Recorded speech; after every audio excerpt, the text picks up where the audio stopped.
Les digo una cosa, yo tuve el privilegio, les voy a decir, entre comillas lo digo, el privilegio de empezar por ser ateo y de llegar a creer en Dios a través de la ciencia.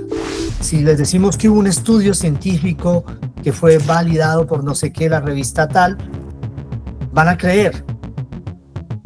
Si verifican van a ver que es falso y lo van a rechazar, pero los que van a aceptar van a ser muchos. Y muchas personas la usan, pero muy pocas personas saben usar una inteligencia artificial. Yo se los digo porque es parte de mi oficio. Con lo que gano mi pan cotidiano es con tecnología. Yo soy experto en tecnología. De una manera personal, yo le enseñé teología a una inteligencia artificial. ¿Y cuál era el objetivo de Putin de hacer salir Inglaterra de la Unión Europea? Ya tenía planificado hacerle guerra a Ucrania, y si Inglaterra hubiera estado allí, que es una de las grandes potencias militares, hubiera sido muy difícil para él poder lograr. Ese periodo del caballo negro es porque ya la iglesia ha hecho pactos con Roma, ya la religión oficial del Imperio Romano es el cristianismo, y a ese punto ellos empiezan a abandonar la palabra de Dios e integran la filosofía platónica.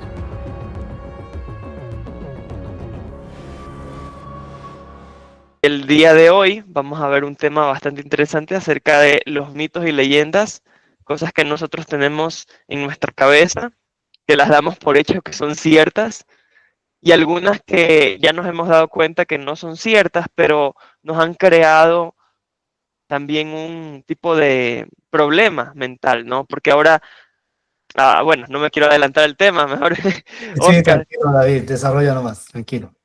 Bueno, que a veces nosotros podemos inclusive llegar a tener una mala percepción acerca de lo que es la verdad.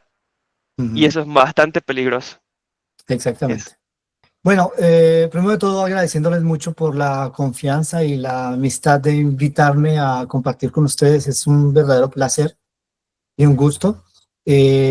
También pues quiero pues darle saludo a cada uno, esperando que el Señor los tenga en las mejores condiciones y que mismo si están en dificultades, que ustedes puedan siempre confiar en Dios para seguir adelante. El tema de hoy, bueno, es algo que ya había anunciado David, ¿no? Los mitos y leyendas y cómo afectan tu mente, o sea, cómo todas estas historias terminan por alterar la mente de las personas, ¿sí? Aquí tenemos en pantalla pues las diferentes imágenes de nuestros mitos y leyendas actuales, ¿no? Los nuevos dioses de la mitología, ya no griega, sino contemporánea y moderna, inclusive postmodernista, están aquí. Y estos son los personajes de las películas Hollywood. Puso las reglas de una nueva mitología, y las personas a menudo están pensando y pensando y pasan horas y horas pensando en estas cosas y se convierte casi como en una religión. Entonces, eso es interesante de ver qué impacto pueden tener estas imágenes o estas ideas o estos cuentos, esas historias en nuestra mente. Es algo muy, muy importante. Yo quisiera que entremos en materia y vamos a empezar con algo que es también de mucho impacto en la vida de nosotros hoy, que son los fake news, que ese es el vínculo que hay entre este tema y pues, entre toda la serie que está publicada en internet y el tema de hoy. Bien, si nosotros vemos el impacto a nivel psicológico sobre las falsas noticias, porque las falsas noticias también son parte de esta mitología. Hoy en día se habla de mitos urbanos. ¿Ustedes han oído hablar de mitos urbanos? ¿Sí? Y la mitología urbana es muy rica, o sea, hay lugares donde la gente dice, en tal lugar, tal casa abandonada, hay fantasmas y pasa estas cosas, y allí asesinaron a no sé quién y cosas horribles sucedieron. Y al inicio es un cuento, o sea, alguien se inventó y una persona le cuenta a otra persona le cuenta a otra persona le cuenta a otra, y se convierte en una leyenda. Y nosotros con la familia, cuando vamos a algún lugar,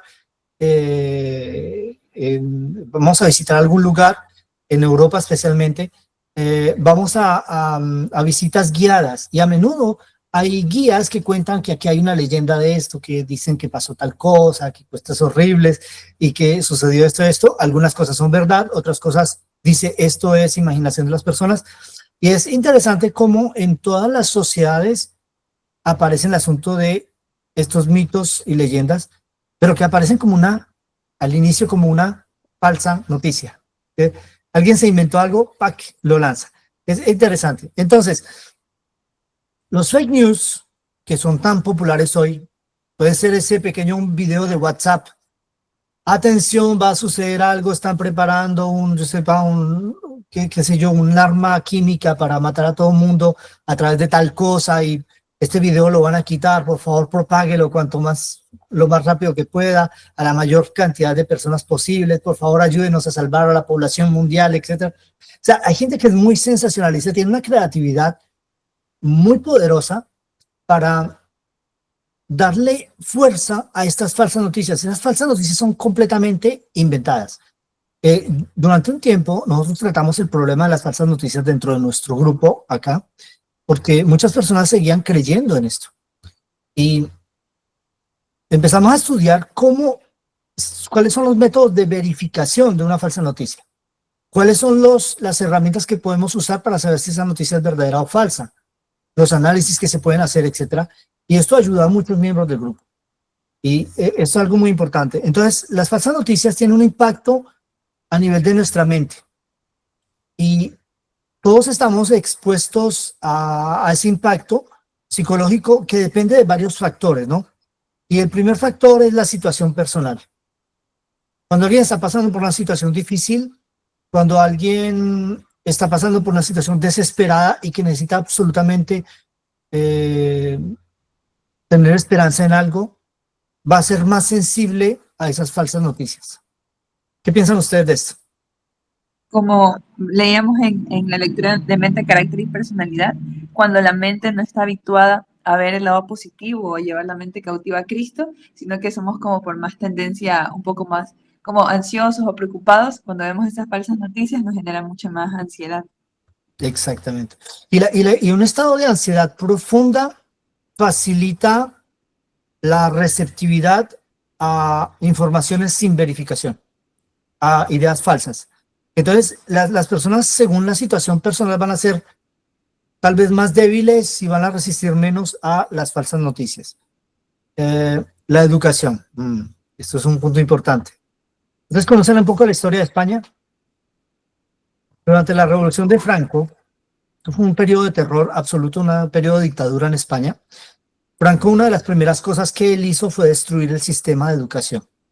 Él empezó por deshabilitar todo el sistema de educación privado y después deshabilitó todo el sistema de educación nacional. ¿Y para qué? ¿Cuál era el objetivo de él? Él se decía, si las personas son ignorantes, van a ser fáciles de controlar. Esto es una realidad aún hoy.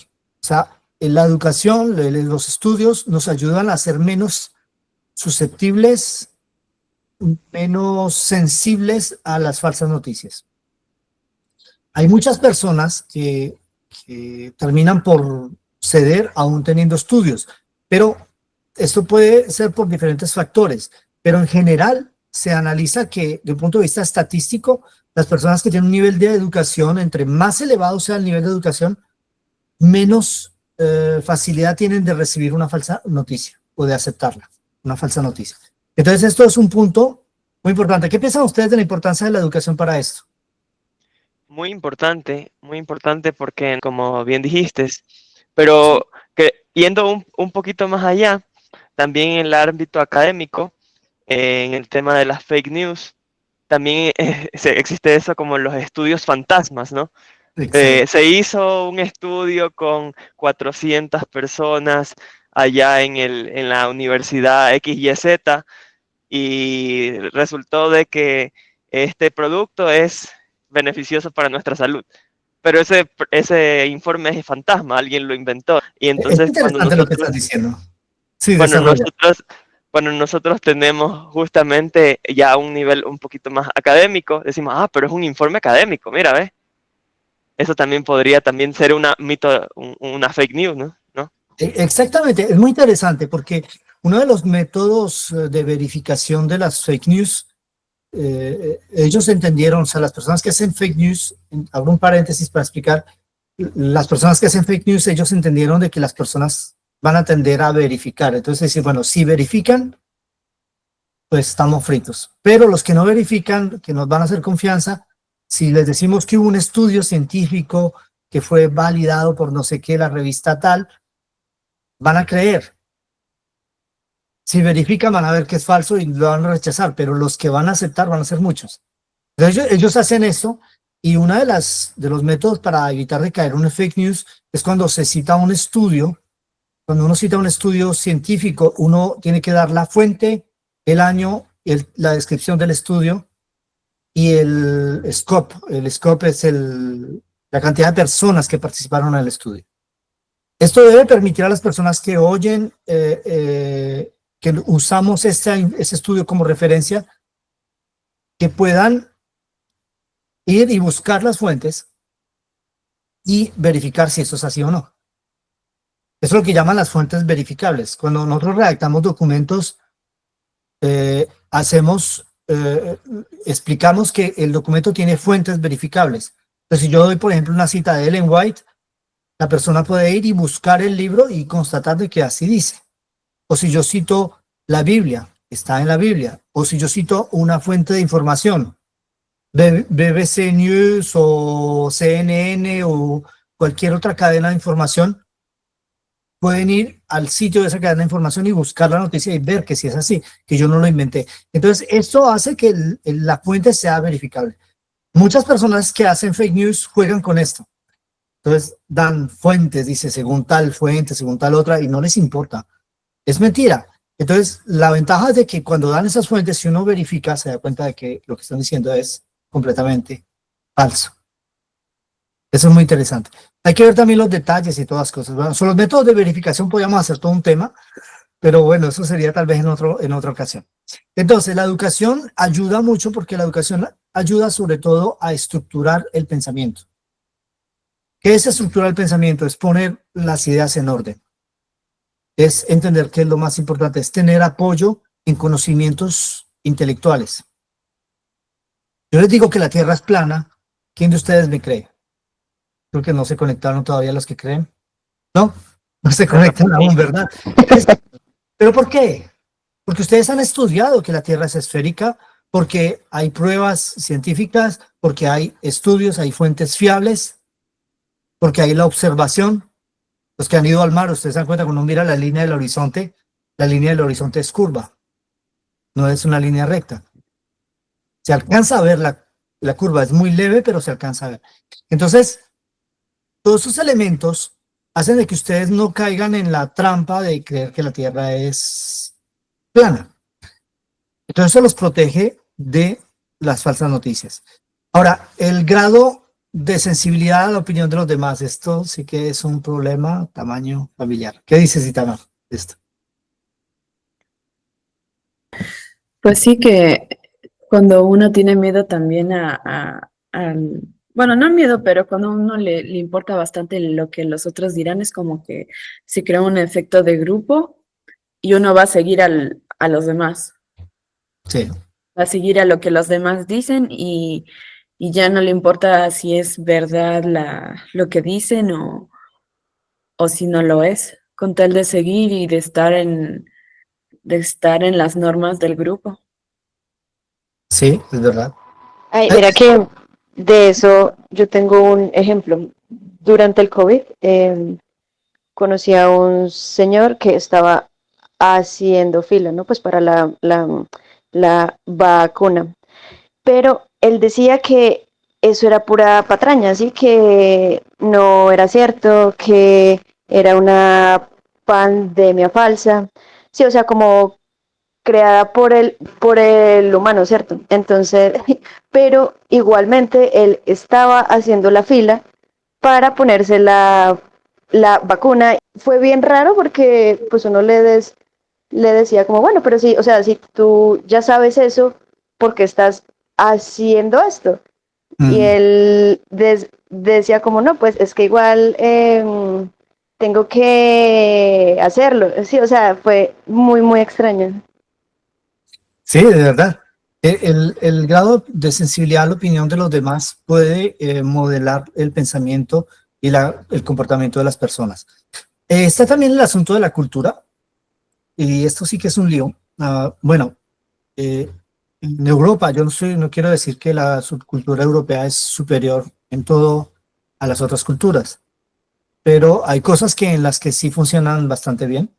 Y una de esas cosas es el asunto de la verificación de las informaciones. Es decir, que aquí cuando los que hemos trabajado, yo llevo años trabajando en Europa y predicando y ayudando y trabajando con europeos, cuando uno dice algo tiene que dar las fuentes. Y las fuentes las van a verificar. O sea, no te van a creer así nomás, a no ser que ya tengan una referencia, que ya tengan el conocimiento de lo que uno está hablando, y digan, sí, efectivamente, yo ya corroboré que eso es así, tienes toda la razón. Pero si tú traes algo nuevo y que ellos no conocen, van a tener tendencia a verificar. Ahora, estoy hablando de las personas adultas, vamos a decir, a esta época que tienen unos 35 años, 40 años. La juventud de ahora en Europa funciona de una manera diferente. No tienen tanta tendencia a verificar, sino que toman lo que reciben y son más o menos como en todos los países del mundo. Entonces, eso es un verdadero problema. La cultura influencia nuestro espíritu crítico. En América Latina, en muchos aspectos, bueno, no en todos, pero en muchos aspectos, la cultura es de no verificar, sino simplemente yo te hago confianza, si tú lo dices es así. Y es como que una cuestión de facilidad, ¿no? En la mayoría de los países se da esto, y esto hace que nosotros seamos más sensibles en América Latina. La cuestión de las fake news tiene mucho poder. Inclusive se ha dominado grandemente a las personas a través de esto. Entonces, esto es algo muy importante. No sé si ustedes oyeron hablar de Boston Analytics. ¿Quién oyó hablar de Boston Analytics? Esto es una exclusividad, no está en el video que está en YouTube. No es Boston, es Cambridge Analytica. Un gabinete especializado en manipulación psicológica que utilizaba el gobierno británico y otros países europeos en teatros de operación en África y en Asia. El trabajo de ellos consistía en generar exactamente falsas noticias para manipular la opinión pública y facilitar las operaciones de los militares. Resulta de que los rusos, Putin, contrató este gabinete para que influenciara la política americana, la opinión pública americana, para que Donald Trump pudiera ser elegido. Y eso fue probado, o sea, hubo gente que fue a la cárcel por esto. Se llama una injerencia. Pero no solamente Putin hizo esto, sino que también hizo algo más tremendo, que fue de manipular la opinión pública en Inglaterra. Y mira que son ingleses. O sea que el asunto fue muy bien hecho. Manipularon la opinión pública en Inglaterra para que ellos votaran sí al Brexit. El Brexit es la salida de Inglaterra de la Unión Europea. Y lo lograron. ¿Y cuál era el objetivo de Putin de hacer salir Inglaterra de la Unión Europea? Ya tenía planificado hacerle guerra a Ucrania, y si Inglaterra hubiera estado allí, que es una de las grandes potencias militares, hubiera sido muy difícil para él poder lograr tener los resultados de guerra que tuvo. Entonces vemos como que la manipulación es algo que es muy fuerte, ¿no? Y puede llegar a muy lejos. Entonces hay culturas que son más sensibles, pero todas las culturas en todo el mundo son sensibles a la manipulación, lo que estoy demostrando. Ahora, la poca abertura de espíritu, o sea, una capacidad de escucha limitada, cuando la gente dice, no, yo ya tengo mis ideas, déjeme tranquilo, yo soy como soy. Estas personas van a tender a recibir el tipo de fake news que van en el sentido de su línea de pensamiento. Entonces, esto lo vemos muy a menudo con los complotistas. Entonces, ¿ustedes han tratado con algún complotista? El complotista está pensando, está hablando de los Illuminatis, está buscando la infiltración de no sé qué, que el nuevo orden mundial, que una cosa y la otra. Ahora, muchas de las cosas son ciertas, pero el problema es de tener un comportamiento o una mente obsesiva enfocada en esas cosas. Y eso sí que es un problema. Y bueno, aquí están las tendencias complotistas de las que acabo de hablar. Y las tendencias psicorrígidas. ¿Quién me puede decir qué es tendencia psicorrígida? Son tendencias a... Uy, la cámara. Tranquila. O sea, son pensamientos que es lo que uno piensa y no tiene flexibilidad en el pensamiento y aceptar de que otras personas piensan de otra forma. Es una tendencia. A ver, las personas psicorrígidas a menudo son personas que no han desarrollado suficientemente sus capacidades, sus facultades superiores. Entonces, como temen el hacer análisis y tomar una decisión, prefieren quedarse en la posición en que están. Y defienden esa posición como algo, como una piedra de salvación, ¿sí? Como una roca. Cuando alguien hizo un naufragio y encuentra una roca y se sube en esa roca y no quiere soltarse de ella. Porque no tienen la capacidad de analizar y no tienen la capacidad de procesar información para tomar una decisión y eventualmente tener un cambio de posición. Y eso sí que es un problema. Personas psicorrígidas, inclusive eso se trata en terapia y con resultados a menudo muy, muy buenos. Ahora, la baja tolerancia a la frustración. ¿Quién tiene algo que decirme de esto? ¿Han oído ustedes hablar de la baja tolerancia a la frustración? No sé si, David, tú has visto los niños que los calman con un teléfono. Sí, sí, sí, sí. Niños pequeños y le dan Muy a el teléfono. menudo. El niño está ahí y mueve y jugando con su jueguito en el teléfono. ¿Y qué pasa si el papá o la mamá le quita el teléfono? Bueno, comienza a llorar. Exacto. Comienza a llorar, hace lo que, bueno, en los países llamamos un berrinche, ¿no? Hace, y hace un escándalo. ¿Por qué? Porque está desarrollando una baja tolerancia a frustración. La baja tolerancia a la frustración la tienen a menudo las personas que durante la infancia se les dio todo lo que querían.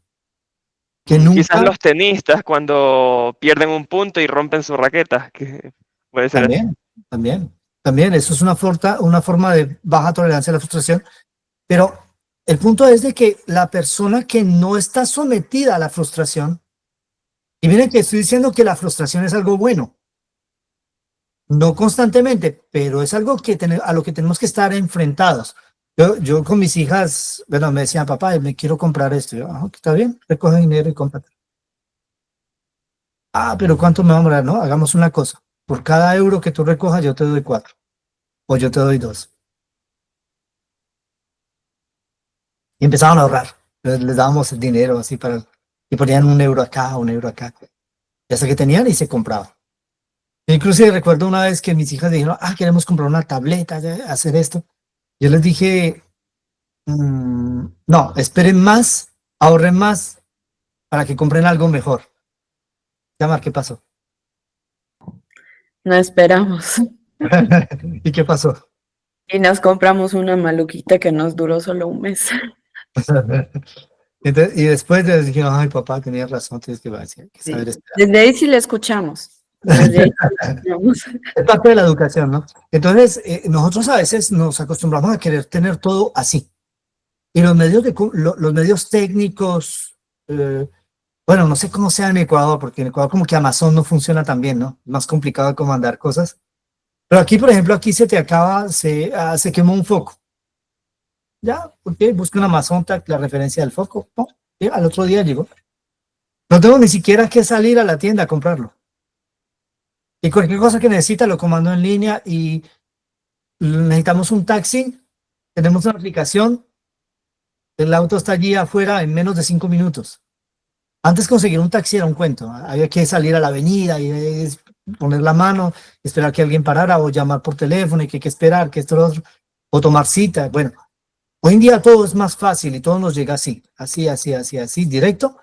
Y el problema, o sea, la verdadera problemática es de que nos acostumbramos a ese ritmo de vida y desarrollamos baja tolerancia a la frustración. No sé quiénes de los que me están escuchando tengan ese problema. Y es un verdadero problema de salud mental, porque el problema de la baja tolerancia a la frustración es que son personas que se acostumbran a no hacer esfuerzos.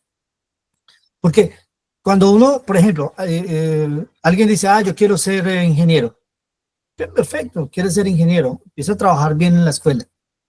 Sí, pero es que no me gustan las matemáticas, es muy difícil. Pero ¿quieres ser ingeniero? Sí, pero yo voy a hacer sin eso. Y cuando llega a la universidad y se va a presentar a la universidad para ingeniería, ¿qué le van a decir? No tienes las notas para eso. No puedes. No puedes hacer ingeniería. Y se va a frustrar. El problema es de que la baja tolerancia a la frustración hace que nosotros no entremos en una dinámica de hacer esfuerzos. Y cuando estamos en baja tolerancia a la frustración, aceptamos mucho más fácilmente los fake news. Esto es muy importante porque queremos que todo sea rápido y que se nos diga que hay que hacer un esfuerzo por verificar las fuentes. Creámosle ya, pues bueno, si no es verdad, no importa. Porque no estamos acostumbrados a hacer esfuerzos y eso nos hace simplistas. Ciberadicción y cibersaturación. ¿Qué podemos decir de esto?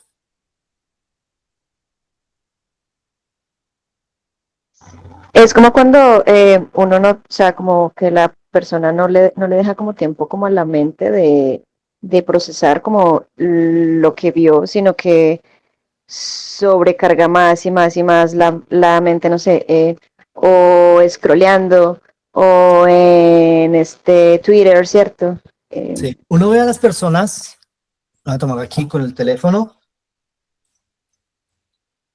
así, y pasan, y pasan, y pasan. Y hay veces que uno ve personas que, de paso voy a aprovechar para ponerlo en modo avión, para que no se haya interrupción. Uno a veces ve personas que pueden pasar minutos y horas inclusive en esto. Y a veces yo recuerdo cuando, en mi época, cuando yo estaba joven, haciendo unas reuniones de jóvenes, ya ahí estábamos charlando, y, ¿qué pasó? Y que cuenta un chiste por acá, y que ríase, y que bueno, vamos a comer algo, y vamos a... Hoy en día, cuando los jóvenes salen al parque, entre jóvenes, ni se hablan, cada uno en su teléfono. Y la ciberadicción es la dependencia a los medios de comunicación cibernéticos, o sea, todo lo que es informático, todo lo que es Internet. Y la cibersaturación es cuando recibimos tanta información que nuestra mente no es capaz de procesarla. Ahora, ¿qué pasa cuando nuestra mente no es capaz de procesar? Es que vamos a verificar y vamos a analizar si una información es verdadera o falsa. ¿Cierto que no? No. Bueno, no hay tiempo, no hay tiempo. ¿Qué piensas, David? Bueno, que como es demasiada información, Ujú. ¿cómo voy a estar constatando cada cosa? Sí. Mejor acepta todo.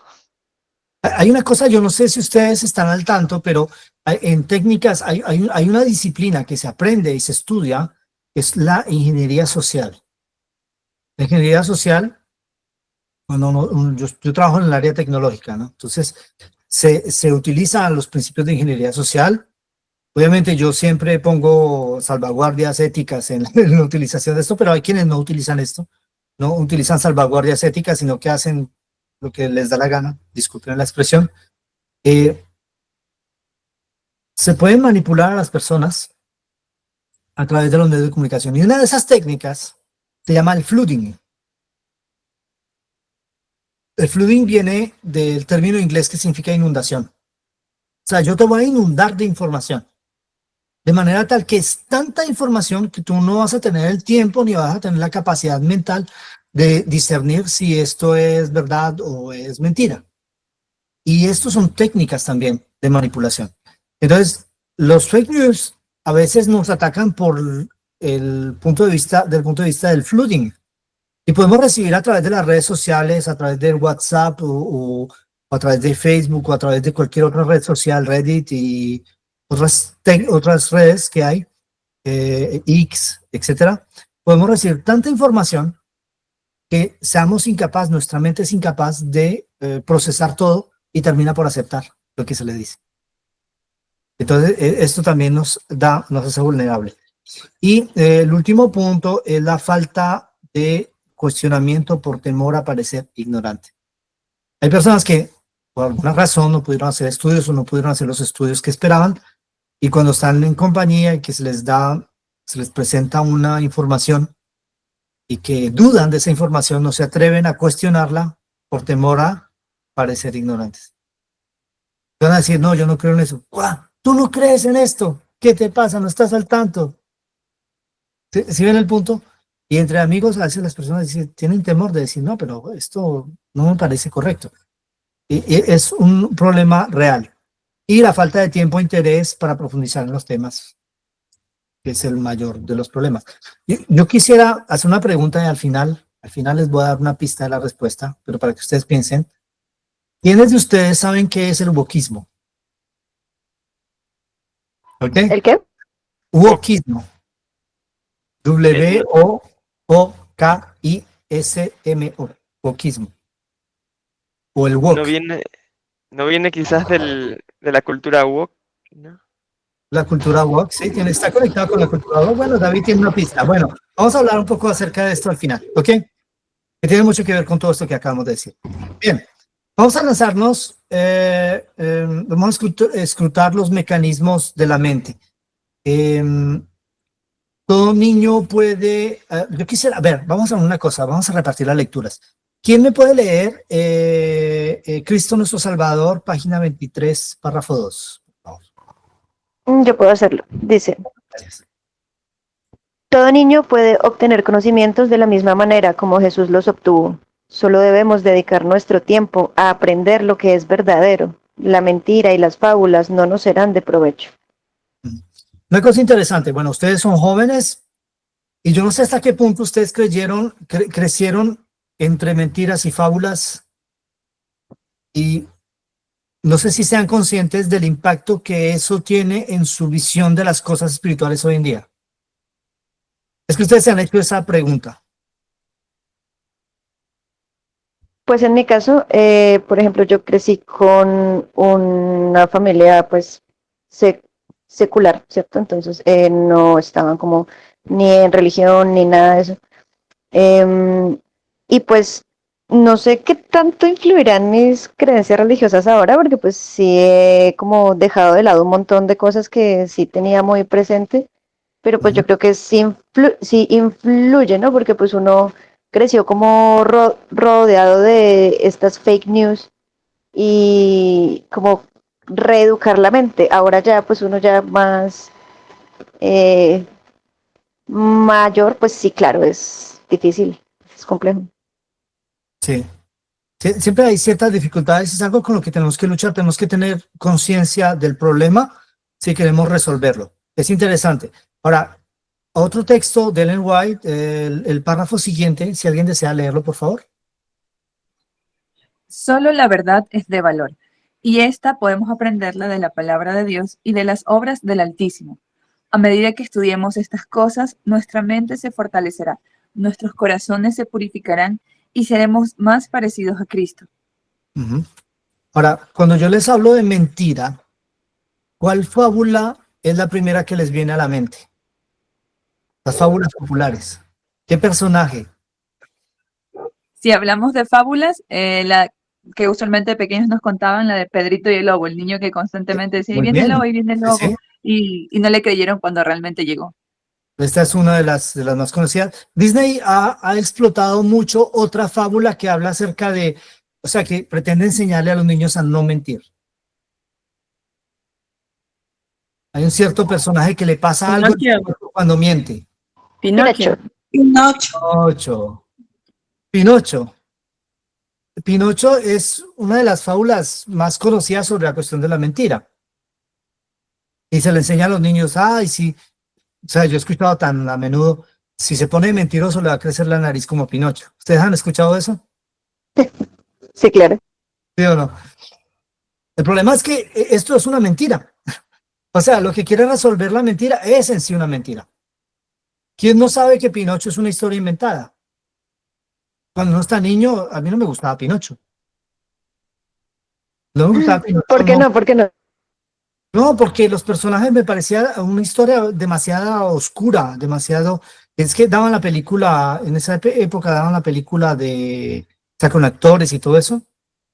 Y era muy oscura y mostraban pues la historia de en una época medieval, con... O sea, demasiado, no sé, tenebrosa.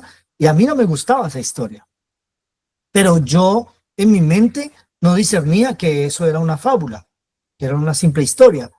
Entonces los niños llegan a una edad, ustedes hoy en día ya están grandecitos, ya saben que la historia de Pinocho es mentira, ¿sí o no? Y Claro. entonces lo usamos a menudo como chiste, decir, ah, mentiroso, te va a crecer la nariz, pero es como un chiste y todo el mundo sabe que es mentira. ¿Qué valor tiene esto? Y esto lo ponemos en contraposición a lo que dice la palabra de Dios. Y no sé si ustedes se dan cuenta de que en este proceso hay muchas personas que dejan sus convicciones religiosas. Porque, ¿qué imagen tenemos nosotros del cielo? ¿Por qué somos nosotros cristianos? Esperamos una patria venidera. Es que creemos en el retorno de Cristo. Es que creemos en que los ángeles existen. Es que creemos que otros mundos existen.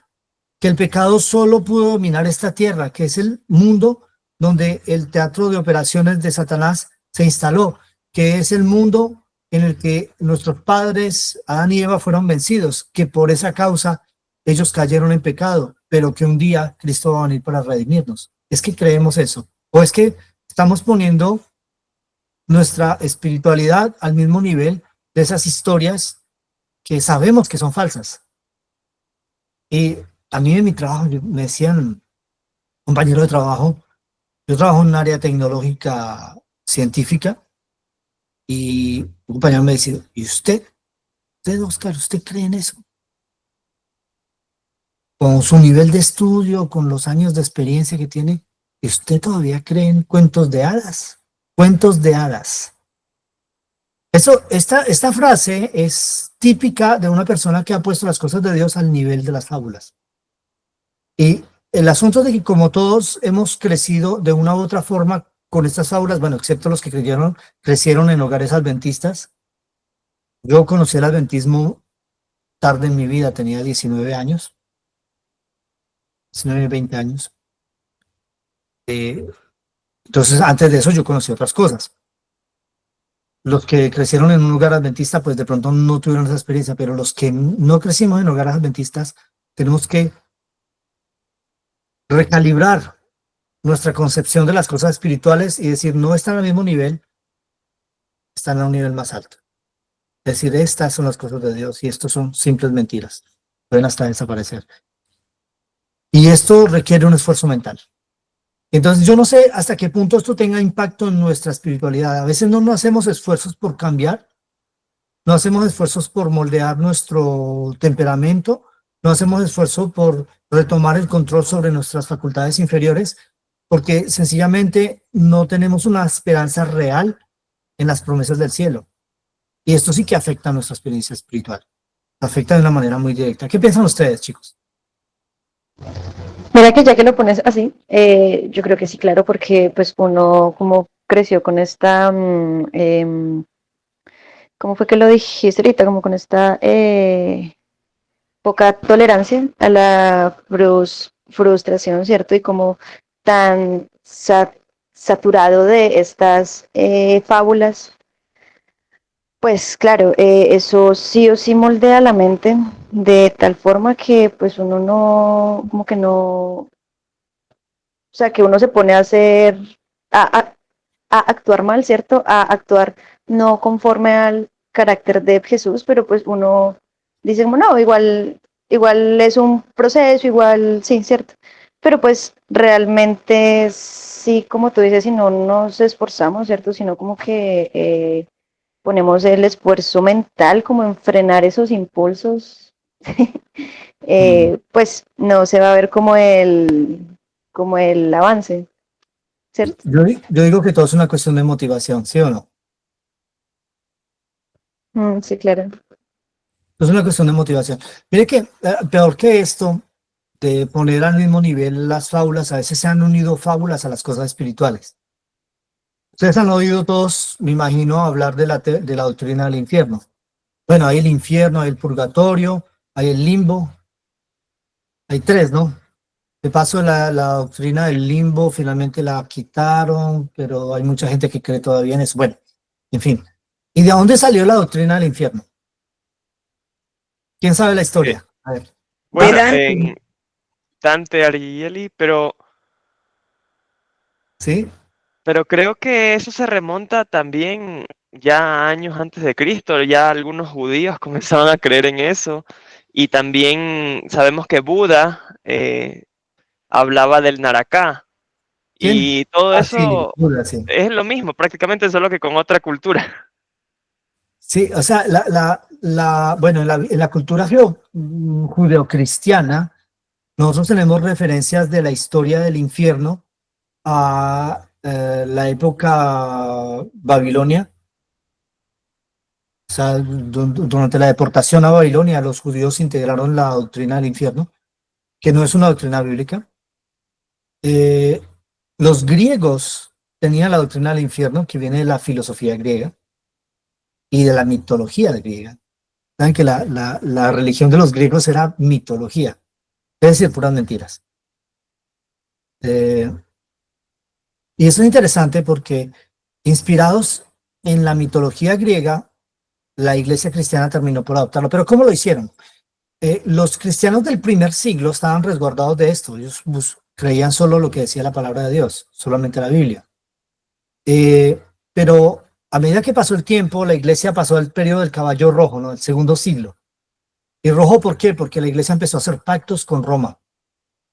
Y haciendo pactos con Roma se hizo rojo, pero no de su propia sangre, sino de la sangre de los hermanos, que era derramada por aquellos que los traicionaban para obtener los favores de Roma. Después viene el periodo, ustedes conocen los caballos, ¿no? ¿Han oído hablar del tema de los caballos? Los No. 4 jinetes. Sí, los 4 jinetes. Y después viene el periodo del caballo negro. Este periodo del caballo negro es porque ya la iglesia ha hecho pactos con Roma, ya la religión oficial del Imperio Romano es el cristianismo, y a ese punto ellos empiezan a abandonar la palabra de Dios e integran la filosofía platónica. Y cuando integran la filosofía platónica abren las puertas a una cantidad de fábulas y leyendas. Ya habían integrado por ejemplo, ellos habían asimilado muchos templos paganos, y en vez de destruir a las imágenes de esos templos paganos, lo que ellos hicieron fue simplemente deificarlas o cristianizarlas. Y dijeron, no, esta es la estatua de San Pedro. Por ejemplo, la estatua de San Pedro que está en el Vaticano, que los pies ya están medio borrados, en realidad esa era la estatua de Júpiter de los griegos, y que los romanos habían dejado allí porque eran parte del panteón romano. Entonces, vemos de que esto se transmitió de un punto al otro. Y en ese movimiento llegó un autor católico, Dante Alighieri, que escribió la Divina Comedia. Y el catolicismo dijo, esto está magnífico, con esto los vamos a poner a tener miedo a todos.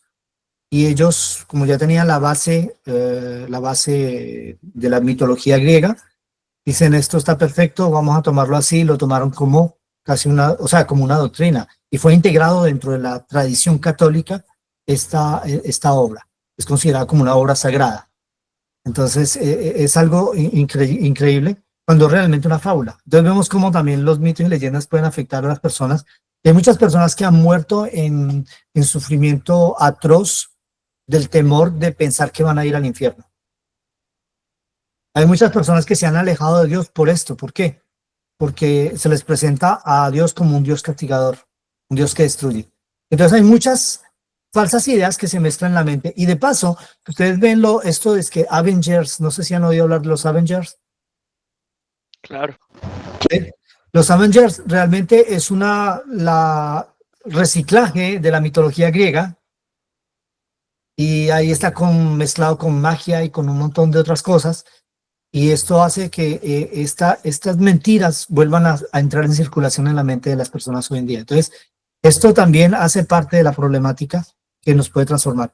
Ahora vamos a hablar un poco del proceso, el proceso que nos lleva digamos, a desconectarnos de la realidad, y que comience en la infancia, porque todo joven o todo adulto que está desconectado de la realidad y que miente sistemáticamente es una persona, un niño que fue desconectado de la realidad en su pequeña infancia.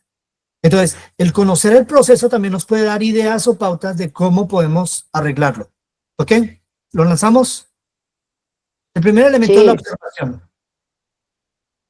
La observación. Todos observamos, todos vemos. El ejemplo es indispensable. Los niños que tienen padres mentirosos, no es sorprendente que mientan, ¿sí o no? Timbran a la puerta, vea, vaya, dígale al señor que no estoy. O que vino a cobrar. Y mi mamá nos mandó a decir que no está. Ustedes conocen el cuento, ¿no? Será muy raro, eso sucede a menudo y creo que hasta hoy en día sucede en algunos hogares. Entonces, es el asunto de la mentira que el niño observa en varios puntos de referencia, ¿no? Puede ser el niño o el joven o el adolescente, pueden ser ustedes también que ven esto. Pueden ver primero de todo sus padres, los libros. El niño, ay papá, que tengo miedo de ir a dormir. ¿Por qué tiene miedo? Porque leí la historia del monstruo, de la bruja, de no sé qué más cosas y me da miedo que salga debajo de la cama. Y el papá le dice, deja la bobada, que todo eso son mentiras. ¿Cuál es la idea? Los libros contienen mentiras. Cuando el niño abre la Biblia, ¿qué va a pensar? Pues que es Va a mentira. pensar diferente. Ok, la otra fuente son las redes sociales. O sea, los medios de comunicación, el internet, que sea en la computadora, que sea con el teléfono, etcétera, están expuestos a cantidad de falsas noticias, de falsas ideologías. De paso, el wokismo aprovecha de estos medios y gana gran terreno. Y la cuarta fuente principal son los amigos. Entonces ustedes tienen amigos y cuando los amigos están hablando de cosas que son falsas, ustedes por mimetismo, por amistad, van a tender a como a integrarse al grupo, ¿no? Y de pronto entrar a hablar de los mismos temas sabiendo que son falsos. Con el tiempo, la percepción de lo que es falso empieza a borrarse. Entonces los niños desde la pequeña infancia empiezan a recibir esa influencia. Entonces los niños que están dentro de niños mentirosos van a tener a tendencia a desarrollar el hábito de mentir y eso lo han demostrado muchos estudios. Entonces vemos de que todo este proceso es un proceso de observación. O sea, la observación, lo que vemos en torno a nosotros, nos moldea, nos transforma y hace de nosotros lo que somos. Entonces, ¿qué pasa? Que todo esto lleva a una situación. Cuando hay un error, cuando hay un problema, el niño comete un error o el niño tiene una dificultad o simplemente quiere algo, como ve que la mentira es algo fácil, ¿no? Y accesible por todos lados, ¿qué va a hacer? Va a mentir. ¿Por qué va a mentir? Porque realidad igual mentira, da igual, o sea, va a disfrazar un poco la mentira. Yo recuerdo que aquí en Francia había una publicidad. Tamás, de pronto me puedes ayudar con eso, no sé si recuerdas, una publicidad de creo que era una crema de chocolate, y el niño le está diciendo a la mamá que el gato se comió toda la crema de chocolate y que él lo sorprendió y le regaña todavía al gato, y el niño está con todo untado de crema de chocolate. No, le echa la culpa al pescado. Ah, el pescado, ese sí, no fue el gato, es el pescado. Sí, gracias, Itamar. Menos mal que tengo Itamar aquí. Sí, a un pececito que tiene ahí un pez rojo. Y después sale que le preparó las maletas para que se vaya a la casa porque lo echaron por haberse comido la crema de chocolate. Entonces, ¿qué se le enseña? ¿Qué muestra la sociedad y qué se le enseña a los niños a través de esa ilustración? O sea, tú te estás en un problema, mientes, te sales del problema mismo, si otro tiene que pagar, no importa. Está bien, ¿sí o no? Y todo esto va en una mecánica mental, son procesos mentales, conexiones de neuronas, como vimos en el tema de la semana anterior, que se van creando. Durante la niñez, el cerebro es bastante flexible hasta al final de la adolescencia hay una flexibilidad mental bastante grande. Algunas personas guardan una flexibilidad mental hasta una edad muy tardía, pero es especialmente en la niñez y en la adolescencia cuando nuestros circuitos de sinapsis se conectan y definen lo que nosotros somos. Entonces, el problema es de que este va a ser una persona que va a tener una disociación de la realidad, es decir, realidad o mentira no le da casi igual. Y cuando tiene un problema, siempre va a utilizar esto como solución. Entonces, cuando viene el error, la mentira, y los padres o las personas que están alrededor, los tutores, no pueden hacer mayor cosa, porque es un comportamiento que ya se instaló. Y como fuera de eso, ellos también dieron mal ejemplo. Es como padre que le dice, no, vaya, dígale a ese señor que yo no estoy o que yo me fui durante tanto tiempo y que no voy a poder venir. Cuando el niño le miente al padre, ¿qué le puede decir? ¿Mentir está malo? Ok, si mentir está malo, entonces tú, ¿por qué mientes? Es la lógica, ¿no? Y nosotros ya como adultos, ya en la edad adulta, ya decimos, ok, de acuerdo, nos mintieron, está bien, nos mintieron, pero entonces, ¿qué tenemos que hacer? Tenemos que orientarnos diferentemente y decir, bueno, ok, yo voy a escoger la mentira o voy a escoger la verdad. Esto es algo muy importante, es una decisión y lo que nos puede salvar a nosotros es una decisión. Entonces eso va a llevar a una pérdida de confianza en la verdad, a una pérdida de confianza en los padres y a una pérdida de una degradación del carácter. La degradación del carácter son circuitos, sinapsis que se establecen casi de una manera ya fija y que requiere terapia para poderlas deshacer. Yo no sé si ustedes han oído hablar de la mitomanía. Sí, sí, que es que mientes sin darte cuenta que mientes, pues. Exacto. La mitomanía es una, como quien dice el nombre, manía significa una patología, es una patología psiquiátrica que consiste en una disociación permanente de la realidad. Entonces la persona mitómana miente y cree en sus mentiras. Y esto también es algo que necesita terapia. Entonces, todo esto nos lleva a producir fake news, a recibir fake news, a ser parte del circuito de un ecosistema de falsedades. Esto es muy, muy importante. Ahora, el impacto de las tradiciones y las leyendas en la psicología humana, esto es genial. ¿Ustedes conocen el Papá Noel? En Ecuador como que sí hay, ¿no? Sí, correcto. Sí, sí hay el Papá Noel. En Colombia Europa, también. en Colombia es el niño Dios, creo que es lo que tratan, el niño Dios. Está en el PC, está el niño Dios. Dicen que es el niño Dios que les trae los regalos. En Ecuador es el Papá Noel que trae los regalos, ¿verdad? Mira que en Colombia pasa que son los dos, ¿cierto? Entonces, tú haces el pesebre, pero igualmente Papá Noel está en los centros comerciales tomándose fotos. Sí, exacto. A mí me pasó también me autorizas. Sí. Ya igual ya todo el mundo conoce la historia. Sí. Bueno, me pasó yo tuve una experiencia con Itamar cuando estaba muy pequeña, estaba en el kinder, ¿no? Hasta en el kinder. Sí. Y yo fui a recogerla y la profesora me dijo, señor López, por favor, espéreme que yo haga salir a todos los niños, necesito hablar con usted. Y yo dentro de mí yo dije, pero ¿qué travesura haría Itamar?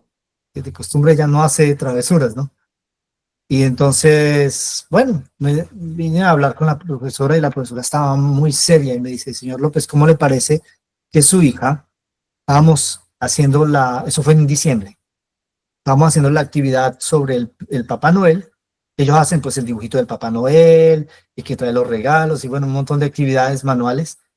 Y su hija se levantó y dijo, eso es una bobada, el Papá Noel no existe, los que traen los regalos son papá y mamá. Y me dice la profesora, y los niños se pusieron a llorar, se me hizo un desorden en la clase terrible, y se queda mirándome, y entonces yo le dije, señora, yo no tengo costumbre de mentir a mis hijos, a mis hijas, no tengo costumbre de mentirles. Y se quedó fría, pero no tenía más que decir, no me dijo más nada, nunca me volvió a citar el asunto, ¿no? Creo que era una profesora como que no era muy simpática con que te castigaron, ¿cierto? Sí, no me caía bien tampoco la En maestra. todo caso, esto ilustra bien por qué nosotros nunca le enseñamos esa tradición del Papá Noel a nuestras hijas, porque sobre todo no queríamos que ellas pusieran estas historias al mismo nivel de la Biblia. Que los jóvenes no creen en las cuestiones espirituales debido a estas historias. Otra historia que, bueno, creo que en el ratón Miguelito. En Colombia sí existe el ratón Miguelito, en Ecuador como que no existe. No le dieron visa para... Ratón Pérez es. El ratón Pérez, bueno, el Miguelito Pérez, eso, todo nombre. En Argentina también existe y en cada país tiene, hasta aquí en Europa tiene la historia. Y también me había compartido un video de un chico argentino que es muy gracioso, que Estaba enojadísimo, enojadísimo, porque el ratón Miguelito pues, le dejó una moneda, pero una monedita. El ratón Pérez. El ratón Pérez, o bueno, el ratón. ¿Ok? Entonces el ratón no le dejó sino una monedita pues de muy poco valor. Dice, eso por un diente, que con esto no me alcanza ni para el cambio del pan, no sé qué, que... Y eso pasaron en las redes sociales, pues obviamente eso lo hicieron por reír, pero eso ilustra bien el impacto que tiene esto en los niños cuando después descubren quién es el ratón Pérez, que no hay ningún ratón Pérez o ningún ratón Miguelito, ni ningún ratón no sé qué, sino que realmente son los padres. Los cuentos de temor. Pórtese bien, si no, La Llorona. la llorona. La llorona, la patasola, bueno, una cantidad de historias y se nos cuenta para hacernos tener temor, pero cuando llegamos a la edad que ustedes tienen, pues ya sabemos que todo eso es falso. Entonces tenemos que disociar todas estas historias de nuestra concepción de lo que es nuestra esperanza real, que es de ir al cielo. Este debería de ser verdaderamente el objetivo central de lo que nosotros pensamos. ¿Cómo estoy de tiempo, David? Se me acabó hace rato, ¿cierto? Bueno, como dije la semana pasada, si podríamos poner las preguntas justamente en el chat de la llamada, en los mensajes de la llamada, para poder también Leerlo. ganar un poquito de tiempo.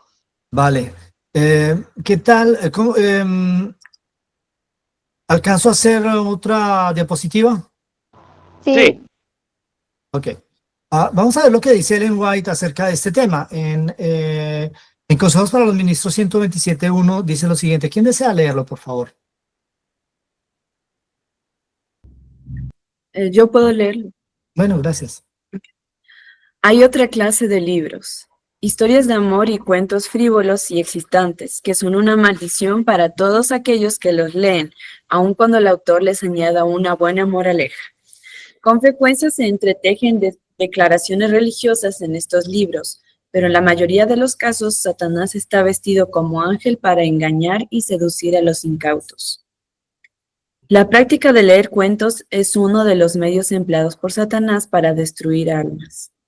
Produce una excitación falsa y malsana, afiebra la imaginación, incapacita a la mente para ser útil y la descalifica para cualquier esfuerzo espiritual. Aleja el alma de la oración y del amor a las cosas espirituales. En la época de Ellen White no existía la televisión, no existían las computadoras, no habían las redes sociales, no habían las plataformas de streaming como Amazon Prime Video o también Netflix y otros tantos. ¿Qué diría ella de esos medios que tenemos hoy en día?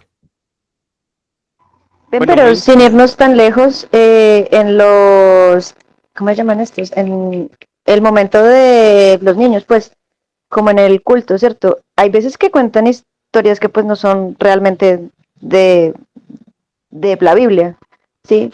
Sino que son como cuentos, pues, que tienen, como que guían a la religión y moralejas y eso, pero que pues realmente no son ciertas. Y eso no se debería hacer en la iglesia. Es lo que dice esta última lectura. Tenemos aquí. De pronto, David, si no la puedes leer, por favor. La de CM, página 127. Sí, ¿Sí? 127.2. Ya dice, los lectores de cuentos frívolos y excitantes se incapacitan para los deberes de la vida práctica. Viven en un mundo irreal. He observado a niños quienes se había permitido hacer una práctica de la lectura de tales historias. En su caso, o fuera de ella, estaban agitados, sumidos en ensueños, y no eran capaces de conversar sino sobre los asuntos más comunes. La conversación y el pensamiento religioso eran completamente ajenos a su mente. Al cultivar el apetito por las historias sensacionales, se pervirtió el gusto mental y la mente no queda satisfecha a menos que se le alimente con este alimento malsano. No puedo pensar en un nombre más adecuado para los que se deleitan a tales lecturas que el de ebrios mentales. Los hábitos intemperantes en la lectura tienen sobre el cerebro el mismo efecto que los hábitos intemperantes en el comer y beber tiene sobre el cuerpo. Esto que acabamos de leer realmente me pega bastante a mí, porque yo antes de convertirme a Cristo, bueno, yo soy de padres adventistas, pero yo estaba fuera de la iglesia mucho tiempo en mi adolescencia y juventud, parte de mi juventud. Y yo lo que le decía a él a mí me gustaban las historias. Todo lo que era historia, historia, historia. Pero no me gustaba leer. Así que la única forma de encontrar nuevas historias para mí eran los videojuegos, eran las películas, eran las series. Entonces, y yo comenzaba a consumir eso, pero a grande cantidad, el anime y todo. Y me daba cuenta que eso justamente era lo único que, como dice aquí, era lo único que alimentaba justamente ese gusto mental. Las historias creepypastas y todo, porque como saben, a veces muchos de nosotros no hemos crecido. Uno sabe que existe Papá Noel, pero sabe que los padres le dicen, pero eso es mentira. Pero sabes bueno, hay por ahí el rumor, ¿no? Y todo eso, ¿no? Entonces uno ya comienza de pequeño a saber, bueno, eso son cosas mentiras, mentiras, mentiras, mentiras. Pero, ¿qué es lo que sucede cuando nosotros nos comienza a gustar este tipo de mentiras y comenzamos a caer en la trampa de querer consumir? Y justamente yo puedo dar evidencia de eso, de que yo justamente tenía esa hambre, ¿no? De este alimento malsano. Eso nos puede suceder a todos y hoy en día es muy fácil caer en ese tipo de trampa. Creo que Melissa está levantando la mano. Sí, quería también comentar algo a manera de testimonio que me aconteció. De igual forma, o sea, tuve de pequeña, si bien es cierto, no de nacimiento, pero mis padres me llevaban a la iglesia y una temporada en la que iba, porque mis papás me llevaban, ¿no? Entonces, tal vez en edad de 15, 17 años, me acuerdo, yo leía muchas novelas y libros de ciencia ficción y yo podía acabarme un libro de 350 páginas en una sola tarde. Pero luego cuando empecé a darme cuenta que esto realmente afectaba mi relación con Dios y cuando empecé a dejarlo me costó. Al inicio me deshice los libros físicos, luego tenía que deshacerme los libros digitales, pero el punto era que cuando yo quería leer la Biblia o quería leer un libro de Espíritu o Profecía, yo no podía pasar ni de un párrafo y me dormía o no lo entendía. Y tenía que leer y leer y yo decía, pero si me puedo comer un libro de más páginas en una tarde, con una novela, ¿por qué no puedo leer más de una página? Entonces ahí luego me daba cuenta cómo en mi cerebro se acostumbró a estas historias fascinantes, a estas historias que nos tienen como con expectativa y eso va como minando el gusto por historias reales. Y luego cuando el Señor empieza a hacer el trabajo, entonces uno ya encuentra esa belleza en los relatos bíblicos y también son interesantes. Entonces eso verdaderamente como jóvenes sí afecta nuestra relación para con Dios y nuestra percepción de cómo vemos la vida y cómo lo vemos a Él también. Exactamente, muchas gracias. Yo quisiera que leamos este texto de Cristo Triunfante 153.5, y no sé de pronto quién nos pueda hacer la lectura, por favor. Yo la puedo hacer. Gracias. Nuestra religión debe estar dentro de la norma de la Biblia. No debiéramos ubicarnos en la posición donde se juzgue que es sabio recibir o rechazar las palabras de Dios según nos plazca. Ni por asomo debiera permitirse que se crea que el cristiano y el mundo comparten la misma mentalidad y juicios. Hay una línea que divide a Dios y la Iglesia por un lado y al mundo por otro. No hay unidad entre ambos. En uno se escoge el camino del Señor, el otro prefiere los de Satanás. Siempre será necesario contender por la fe que fue dada una vez a los santos. Las personas que son del mundo odian la Biblia porque no los deja pecar según les plazca y continuar adelante con los mismos rasgos de carácter que han cultivado y heredado. Desean que sus propias ideas sean tan atesoradas como las de Dios. Se oponen a la palabra de Dios por la misma razón que los judíos exclamaron fuera con Cristo, pues Él les había reprochado sus pecados y sacado a la luz todas sus iniquidades. Aquí me recuerda mucho, Oscar, el tema del camino estrecho y el camino ancho.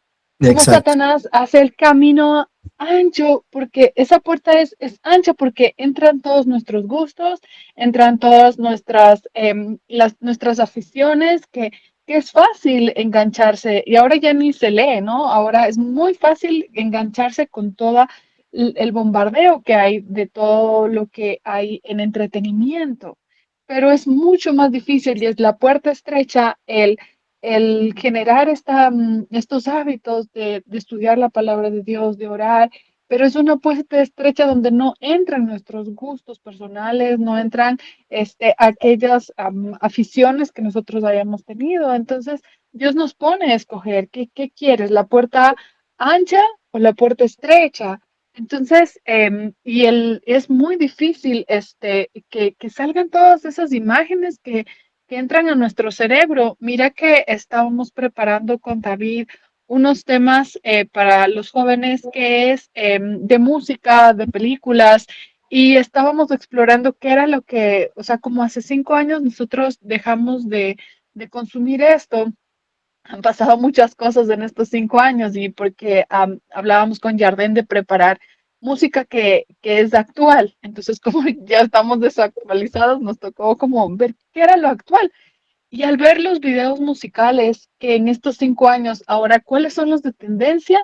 Nos quedamos muy asombrados de ver cómo se ha proliferado el tema sexual, pero muchísimo más fuerte, tan declarado, la parte también de violencia. Entonces, y de preparar esos temas, oye, qué difícil sacar todas esas imágenes de la mente, que en los sueños no afecten eso, que nos distraigan. Entonces, a pesar de que ha sido por una parte educativa, yo he visto que el cerebro se ha visto bien perjudicado del estudio, de la exploración de lo que queremos presentar a los jóvenes. Y cuánto más necesitamos que Dios nos quite esas cosas de la mente, esas imágenes que están tan pervertidas por Satanás. Muy cierto. Es muy cierto esto porque hoy en día necesitamos reestructurarnos y tener cuidado de aquello que contamina nuestra mente y librarnos de esto, separarnos de esto.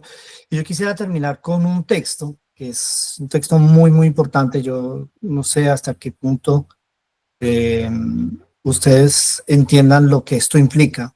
Juan 8:32, un texto que es conocido por tal vez todos, y conoceréis la verdad y la verdad os hará libres.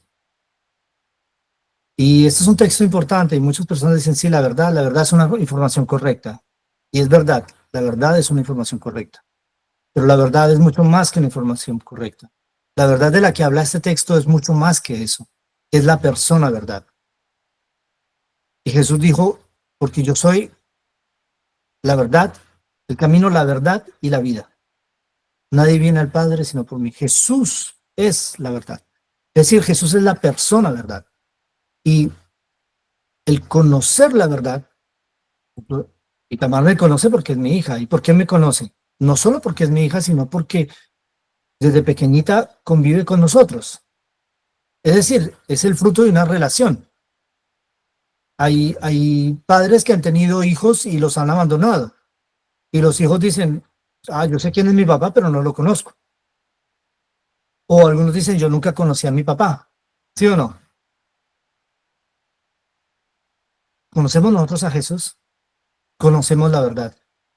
No podemos decir que conocemos la verdad si no conocemos a Jesús mediante una relación constante, una relación apasionada. Y tengan cuidado, por favor, con lo que estoy diciendo, es muy importante.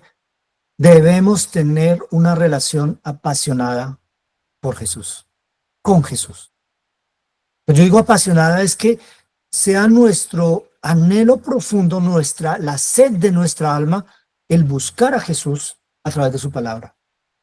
La Biblia dice, Jesús en la Biblia dice, escudriñad las escrituras porque a vosotros os parece que en ella tenéis la vida eterna. No, la vida eterna la tenemos en Cristo. Pero ¿qué dice? Y ellas son las que dan testimonio de mí. Queremos conocer a Jesús, queremos estar en contacto con Él, escudriñemos las escrituras. La Biblia es la salvaguardia para todos estos mitos, todas estas falsas noticias, toda esta contaminación que tenemos en nuestra sociedad de hoy en día. Nosotros como jóvenes cristianos, como jóvenes adventistas, tenemos una misión enorme que hacer. O sea, es que es enorme la misión del pueblo adventista. La pregunta es, ¿cuántos adventistas están preparando para esa misión? Lo peor de todo es que el tiempo se acerca y de una manera concreta. Yo aquí no quiero darles noticias como porque tengan miedo, pero si ustedes nos siguen en la cadena Veritate 4A, ustedes se van a dar cuenta en los estudios proféticos que estamos haciendo de que las señales de los tiempos están aquí. Jesús dijo, de la higuera aprended la parábola. Cuando las hojas brotan, entonces ¿qué se acerca? El verano, ¿sí o no? Eso significa de que cuando los eventos que esperamos nosotros en la línea profética se acercan, nosotros tenemos que decir, ok, aquí esto ya se vino encima. Y es lo que estamos viendo nosotros directamente en el mundo de hoy. Eso significa que nos tenemos que preparar, tenemos que buscar la verdad, tenemos que neutralizar la influencia que tiene en nosotros los mitos y leyendas, las películas, las historias, las novelas, una cantidad de cosas que vienen a contaminar nuestra mente y a desactivar nuestra percepción espiritual y nuestra capacidad a estudiar la Biblia y a entenderla. Y en ese momento nosotros empezamos a prepararnos para la misión que Dios quiere para nosotros. Yo les hablé al inicio del wokismo. Creo que Melissa está levantando la mano, entonces antes de hablar de wokismo vamos a dar la palabra a Melissa. Oh, creo que quedó levantada la vez anterior, pero para responder a esa pregunta, el wokismo tiene que ver con, es como un movimiento que también es, o sea, es político, usualmente se lo atribuye a los de izquierda, están peleando por el tema de equidad, justicia social, por el tema del racismo, y ahorita están mucho abogando por el movimiento LGBT, pero impulsan esta ideología, sobre todo en los niños. Exacto. Yo estoy redactando un documento porque nosotros estamos haciendo ese estudio con el grupo de acá de Francia. Estoy redactando un documento que yo les puedo facilitar, si ustedes desean. El wokismo es más que un fenómeno social, es un marcador profético. Si ustedes conocen el tema de Daniel capítulo 11, ustedes se darán cuenta de que el wokismo es el cumplimiento o el retorno del personaje que se llama Yi, el rey del sur. Lo que se manifestó a través de la Revolución Francesa y el siglo de luces con los filósofos franceses que llegaron a la conclusión que Dios no existe, el wokismo lo está haciendo. Y lo está haciendo de una manera muy divertida, pero también de una manera muy eficaz. Y tiene una conexión directa con el tema que vimos hoy. Utilizan falsas noticias, utilizan distorsión de la realidad, utilizan una justicia invertida, utilizan muchas cosas. El wokismo empezó como un movimiento de igualdad. Tenía mucho de positivo. Pero a medida que pasó el tiempo en su evolución, se fue transformando. Y como se fue transformando, llegó a ser el monstruo que es hoy en día, infiltrado en todos los aspectos de la sociedad a nivel mundial. ¿Ok? Hoy en día hay una lucha por dos poderes que son los dos liberticidas. Liberticidas significa que matan la libertad. En Estados Unidos, la extrema derecha, Donald Trump, la extrema izquierda con el wokismo. Ambos poderes quieren tomar el control. Y nosotros tenemos que estar despiertos a esas cosas. ¿Por qué no nos damos cuenta? Porque hemos asimilado mucha de la basura que el wokismo manda a través de las redes sociales. Porque nos hemos alimentado de esa basura. Y porque tal vez nuestro estudio de la Biblia y nuestro conocimiento de la Biblia no sea lo suficientemente profundo como debería de ser. Entonces, es un tema que nos ayuda a despertar. Si ustedes desean, yo les puedo compartir con gusto el documento. Debe estar listo por ahí esta semana o muy pronto, tal vez mañana esté terminado ese documento de estudio. Claro que sí, lo esperamos. Lo esperamos para poderlo poner también en el grupo. Bueno, con gusto. En todo caso, espero que les haya gustado el tema. Vamos a pasar a la sección de preguntas y respuestas como propuesto. Y buenísimo. Pues, bueno, no sé qué. Sí, quisiera comenzar con un comentario acerca justamente del wokismo, hasta que puedan levantar las manos. Parece que Alicia ya fue la primera. Justamente con el tema del wokismo, obedece al patrón establecido por Aleister Crowley, de haz lo que quieras, esa será toda la ley. Y ese es prácticamente el impulso que justamente Eli mencionó acerca de la música. La tendencia de la música no es una música religiosa, es una música de haz lo que quieras. Ese es ese lado de Daniel 11 de el rey del sur. Y bueno, y mi pregunta sería acerca de hablamos acerca de la verdad y creo que todo el tema giró en el tema de la mentira y la verdad. El tema es que ahora nosotros al enfrentarnos con cualquier persona que queramos compartir de las enseñanzas de Cristo, nos pueda decir esa es tu verdad. Es Parte muy del diferente budismo, a la verdad relativa. si yo hubiera nacido si yo hubiera nacido en África, esa no sería, o sea, si tú hubieras nacido en África, esa no sería tu verdad. Mm. Si tú hubieras nacido en tal lado, esa no sería tu verdad. Entonces, que la verdad es relativa. ¿Cómo podríamos responder a estas personas? Es muy interesante la pregunta que tú haces y es una pregunta que me han hecho muchas personas en terapia. Y te voy a dar la respuesta estándar que yo doy. Obviamente yo me adapto a la situación y a la persona, pero la respuesta estándar es, la verdad es mucho más que una información veraz, una información exacta, una información precisa. Sí hay una verdad, verdad relativa no hay una verdad, hay una realidad.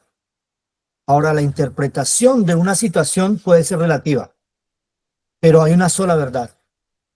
Pero como la verdad es mucho más que una información veraz, según la Biblia, la verdad es una persona, es la persona de Cristo. Entonces tú me dices, sí, es tu verdad. Sí, tienes razón, es mi verdad. Pero si quieres que sea también la tuya, también puedes experimentarlo. Porque la verdad, según la Biblia, requiere una experiencia personal. Y eso cambia todo. Esa es mi respuesta. ¿Qué piensas? Ok. Sí, bueno, hay que adaptarnos también Sí, a la claro. situación de la persona, porque hay personas que hablan ese sentido desde un punto de vista del resentimiento con el cristianismo, porque han tenido una mala experiencia. Ujú. También puede que hablen acerca de, bueno, yo he hecho como dijiste en la presentación, mucho estudio académico, ¿cómo es que tú crees en eso? ¿No? Entonces hay que ver exactamente de dónde sale ese comentario. Es que, mira, yo les digo una cosa, yo tuve el privilegio, les voy a decir, entre comillas lo digo, el privilegio de empezar por ser ateo y de llegar a creer en Dios a través de la ciencia. O sea, mi primera experiencia, mi primera noción de la existencia de un Dios, y no solamente de un Dios, sino un Dios inteligente y un Dios amante, etcétera, se dio a través de la ciencia, a través de los estudios científicos. Y entonces yo empecé a buscar fuentes espirituales y buscando fuentes espirituales llegué a la Biblia. Y de ahí empezó mi vida cristiana y después llegué al cristianismo estándar y después conocí el adventismo y fue toda una evolución. Entonces, digamos que para mí es relativamente fácil porque yo, por ejemplo, solamente hablando de datos científicos, las cadenas de ADN y la forma en que el ADN funciona, yo puedo demostrar que Dios existe. En el ADN es la firma de Dios en la naturaleza. Entonces, eso son, digamos que es relativo y es interesante el formarnos y el capacitarnos a poder argumentar con personas que tienen estas posiciones, dando datos ciertos, datos correctamente interpretados con metodologías claras. Es una cuestión de formación y para eso necesitamos formarnos, efectivamente. Bueno, me gustaría hacer otra pregunta, pero en orden está Alicia y luego Mariuxi. Bueno, Alicia, adelante. Gracias. Bueno, a mí me causó mucha impresión, ¿cierto? Lo que dijiste de que la educación ayuda a organizar la mente. uh-huh. Pero pues ahora que uno ya no está como pues que ya la mente de uno ya no es como tan flexible, ¿cierto? Como tan amoldeable. ¿Cómo podría como o sea, educarme, sí, para organizar mi mente y como olvidando todas estas cosas que pues me marcan, sí, que me marcan tanto el carácter como los pensamientos, como el desarrollo pues como mental? Uh-huh. Sí, es interesante la pregunta porque efectivamente es una situación a la cual nos enfrentamos casi todos, sobre todo los que ya tenemos una cierta edad, que tenemos menos flexibilidad, es mucho más difícil adoptar nuevos patrones de comportamiento o de análisis. Hay dos cosas. La primera es que si alguno está en Cristo, nueva criatura es. Las cosas viejas pasaron y aquí todas son hechas nuevas. ¿Cómo se puede concretizar esto? Es algo que es misterioso, ¿no? Por favor, no me pidan que lo explique porque sería como explicar la esencia de Dios mismo. pero yo sí les puedo decir más o menos cómo se pasa. El asunto es de que uno contempla a la persona de Cristo, pasa tiempo estudiando la Biblia, se interesa en los temas. Pequeño paréntesis abro porque es importante. Muchas personas me han recriminado a mí el estudiar mucho la profecía. Dicen, es que ustedes son escatomaníacos, dicen. Pero ellos no tienen algo, es de que, ¿por qué Cristo, por qué Dios no cogió y simplemente dijo, bueno, en tal año va a pasar tal cosa, la persona se va a llamar tal, etcétera, etcétera? Hubiera podido dar sin tantos símbolos, sin tanta complejidad, sin hacer cálculos, sin analizar hechos históricos, sin estudiar líneas de tiempo, sin encontrar un pasaje en concordancia con otro pasaje. ¿Por qué Dios hizo las cosas tan complicadas? Es sencillamente porque Dios quería que nosotros pasemos tiempo investigando estos temas. Y el tiempo que se pasa investigando esos temas no lo pasamos viendo tonterías en YouTube y en WhatsApp y en otras cosas, ni haciendo cosas que nos degradan nuestra mente. Es decir, que esto es una actividad, cierto, intelectual, pero es una actividad intelectual que, como es también espiritual, nos eleva. Y el otro punto es de que en la profecía tenemos que encontrar a Jesús. Entonces el punto donde yo voy es de que, si bien nosotros encontramos la dificultad de cambiar nuestro esquema mental, tenemos que darle la oportunidad al Espíritu Santo que haga el trabajo. ¿Y cómo hace el Espíritu Santo el trabajo? Jesús dice en una frase muy sencilla: venid a mí los que estáis cargados y cansados. ¿De qué estamos cargados? Estamos cargados de un montón de esquemas. Yo mi bulto de sinapsis torcidas, y yo voy a Cristo y le digo, Señor, estoy aquí con este bulto que ya como que se me dobla la espalda del peso de todo esto, porque es algo muy terrible y no puedo manejarlo. Y eso le dice, ok, está bien, ahora toma, deja ese bulto allí y toma mi carga. ¿Y cuál es la carga? Es capacitarse, contemplar, orar. ¿Y en dónde voy? Es enseñar, transmitir. Entonces, ¿qué pasa? Cuando uno se mete en el plan de Dios, es decir, que uno permite que Jesús haga su obra en uno, y uno se descuida de esas cargas, o sea, ese bulto de sinapsis torcidas, las dejé allí y ya no me concentré más en ellas y me concentro en lo que Dios preparó para mí como tarea. ¿Y qué dice Jesús? Porque mi carga es ¿cómo? ¿Pesada o ligera? Es ligera. Ligera. Entonces yo llevo esa carga que es ligera, es agradable de llevar, y me concentro en esto, y cuando menos pienso, el bulto ya no está. O si el bulto está allí, está vacío. Todas mis sinapsis se pusieron en orden. ¿Quién hizo eso? El Espíritu Santo. ¿Cómo lo hizo? No me pidan explicación. Ahora, el punto es de que depende del problema, depende del nivel, se puede necesitar una pequeña ayuda, pero es una ayuda simplemente de diagnóstico, porque siempre el que va a hacer el trabajo es Dios, siempre el que va a hacer el trabajo es el Espíritu Santo. Entonces, la ayuda que se puede obtener de un profesional, en mi caso, yo puedo hacer un psicoanálisis para identificar esas sinapsis que son las más problemáticas y que te impiden el ir a Cristo, y ayudarte a poner en la buena perspectiva y fijar tus prioridades para que tú puedas, con ideas más claras, ir a Cristo y decirle, mire, tengo esto que me está aplastando y no sé cómo soltarlo, y de esa manera Cristo va a terminar por hacer el trabajo en nosotros. Es así como funciona. O sea, es que realmente la teoterapia, porque esto se llama teoterapia, es algo muy sencillo. ¿Saben por qué? Porque la parte que le corresponde al hombre es muy pequeña, ¿sí? Y la parte más dura hace Dios. Entonces, no sé si respondí a tu pregunta. Sí, claro, sí. Muchísimas gracias, eres muy amable. Bueno, me acuerdo mucho del tema de la carga, de la alegoría del progreso del peregrino. Exacto. Y es un libro que les recomendamos que puedan leer. También tenemos a Mariuxi. Sí, ¿Levantada la mano? Hola, buenos días. Bueno, yo tengo una consultita y algo Sí. que quería mencionar. En comunicación estratégica hay una parte en la que se llama el funnel de conversión, ¿no? Cómo atraer a mi cliente. Cuando hablo de cliente, no solamente para compra, ¿no? Sino ideología, todo tipo de cosas. Y se hacen estudios de tal manera que yo lo principal como comunicador estratégico, lo principal es conocer al cliente. Entre más lo conozca, más lo puedo manipular, más le puedo colocar las cosas que yo quiero que se comunique. Exacto. Y la clave aquí es conocer conocer también al buyer persona de tal manera que yo le pueda dar un funnel de conversión muy, muy preciso para tenerlo enganchado. Y no sé si ustedes se están dando cuenta de que tenemos mucho auge de las IA. Hay IA por todos lados. Nosotros tenemos que tener mucho cuidado con lo que preguntamos a las IA, con lo que nosotros vemos en las redes sociales. ¿Por qué? Porque basta milésimas de segundo, así, milésimas de segundo, para que el algoritmo me capte y me comience a mandar información sobre eso.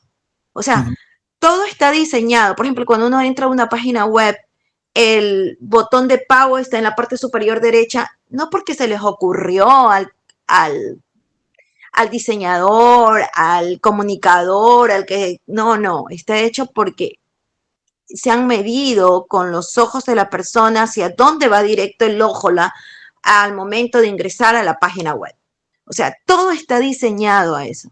Pero ¿hasta qué punto hay peligro y hasta qué punto es bueno? Yo no soy muy adepto de los juegos bíblicos. Excepto los juegos bíblicos que se hacen a veces, por ejemplo, con cartas con preguntas bíblicas, etcétera, etcétera, a condición de verificar las preguntas. El problema de los juegos bíblicos es que a menudo son instrumentos para propagar doctrinas de hombres. Entonces podemos estar expuestos justamente a una fake news, a una falsa noticia, a una falsa información a través de estos medios. Eso, bueno, requiere sentido crítico, ¿no? Pero de verdad que cuando se hacen juegos, en general, la mejor audiencia para los juegos en general son los jóvenes, ¿no? Y los jóvenes pues están construyendo su capacidad de tener sentido crítico, entonces pues son relativamente vulnerables a ese tipo de informaciones. Quisiera también reaccionar a la cuestión de la IA. El gran problema con la inteligencia artificial es de que muchas personas la usan, pero muy pocas personas saben usar una inteligencia artificial. Yo se los digo porque es parte de mi oficio, con lo que gano mi pan cotidiano es con tecnología. Yo soy experto en tecnología. De una manera personal, yo le enseñé teología a una inteligencia artificial. Y hicimos la experiencia, inclusive aquí en Francia, yo les hice la demostración. Les dije, mire, en 15 minutos yo le voy a enseñar escribiendo así, teclado. En 15 minutos le voy a enseñar los principios de interpretación bíblica y le voy a hacer preguntas a ver qué produce como respuesta. Y hice una cosa que llaman un prompt. El prompt es un diálogo con la IA que debe obedecer a ciertas reglas y si nosotros sabemos usarlo, pues nos va a dar las respuestas correctas. Si no sabemos usarlos, nos puede dar respuestas falsas. Sin embargo, la respuesta de una IA siempre puede contener errores o ser completamente falsa. Entonces, la IA no hay que utilizarla como un reemplazo de lo que nosotros podemos hacer, sino como un asistente. Cuando yo tengo que redactar temas largos o tengo que hacer un documento de explicación completo, yo utilizo la IA en el sentido de que mi IA ya está entrenada a los temas teológicos, que mi IA, yo sé darle parámetros diciendo, ok, si busca fuentes externas, justifique con vínculos de esas fuentes. Y lo que la IA produce, yo lo verifico. Entonces yo voy a ir a la fuente, voy a mirar, ok, es que este sitio verdaderamente, hago yo una verificación manual de la fuente. Y si la fuente no me conviene, le dije, no vuelvas a usar esta fuente. No la vuelve a usar. O ten cuidado con este tipo de fuentes, o si pones esta fuente y coloca atención, esto es subjetivo por tal y tal razón. Entonces, la IA es una herramienta, el problema no es la IA, el problema somos nosotros, que muchas personas piensan que la IA es algo que va a hacer el trabajo de reflexión en lugar de ellos. No, la IA es como una secretaria. La secretaria que tú le dices, mira, investígame sobre este tema, y cuando termines me presentas el trabajo, yo veo si lo valido o no, o si hay que completarlo, hay que modificarlo. Yo en mi trabajo, yo trabajo a veces con secretarias según hay proyectos grandes, entonces no hay mucha parte de redacción y yo les confío a diferentes personas, diferentes partes del proyecto. Le digo, usted hace esto, usted hace esto, usted hace esto, usted hace esto.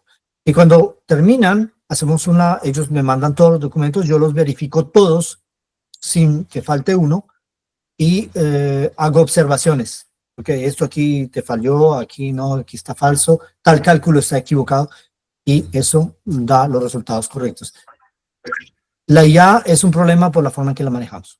Muchas situaciones en las que la IA puede hacer ganar mucho tiempo. Bien, no sé si hay otra pregunta, David.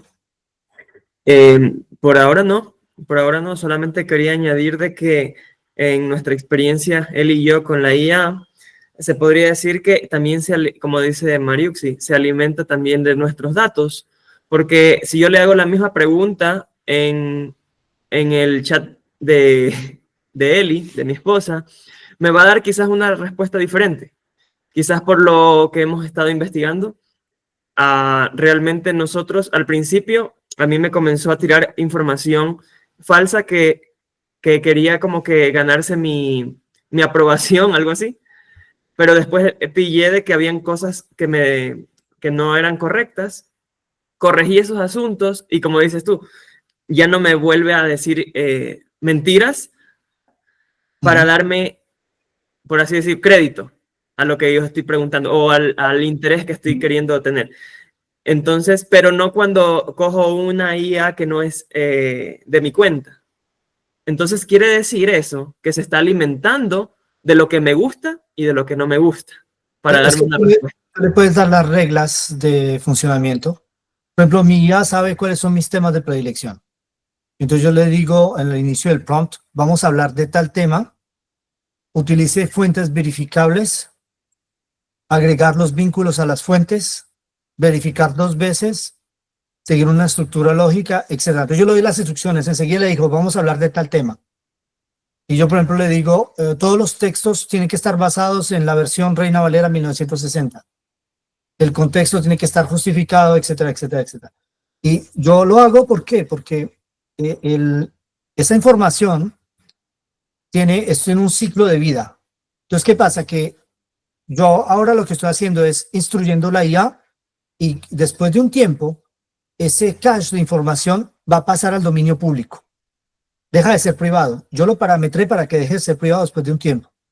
Y cuando pase al dominio público y que otras personas estén buscando temas haciendo investigaciones sobre teología, la IA va a tener los principios de teología que yo le digo.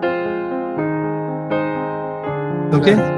Entonces, eso se puede hacer, digamos que estoy haciendo una utilización positiva de la IA, pero hay también quienes pervierten la IA. Recibe uno que le empezó a hacer preguntas y terminó por hacerla racista, la IA. Interesante. Discriminatoria. Entonces, vemos que todo se puede hacer. Es una herramienta, pero yo digo, para mí la IA es como un vehículo, un automóvil. ¿Para qué sirve un automóvil? Para ir de un punto A a un punto B, ¿sí o no? Pero si yo estoy un poco zafado de la cabeza, voy a conducir como un loco, voy a pasar un semáforo en rojo y voy a atropellar a alguien, tal vez lo vaya a matar. De ese momento pasó de ser un vehículo de transporte a un arma. ¿Sí ven el punto de vista? Sí. El problema no es la IA, el problema somos nosotros. El problema es lo que hay en el corazón de nosotros.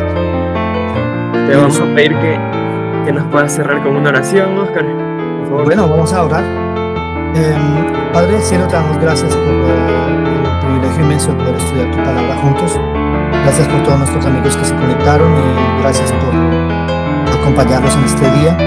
Que tus bendiciones puedan estar en cada hogar aquí representado. Que tú les ayudes, Señor, a diferenciar lo falso de lo correcto y que ellos puedan identificarse contigo como la persona verdad. Que una relación personal contigo puede ayudarles a construir esa relación sólida que permitirá a tu Espíritu Santo transformarles a cada uno. Transfórmanos, oh Señor, y guíanos hacia tu verdad, guíanos hacia ti y ayúdanos a contemplarte en tu gloria. En el nombre de Jesús te lo suplicamos. Amén.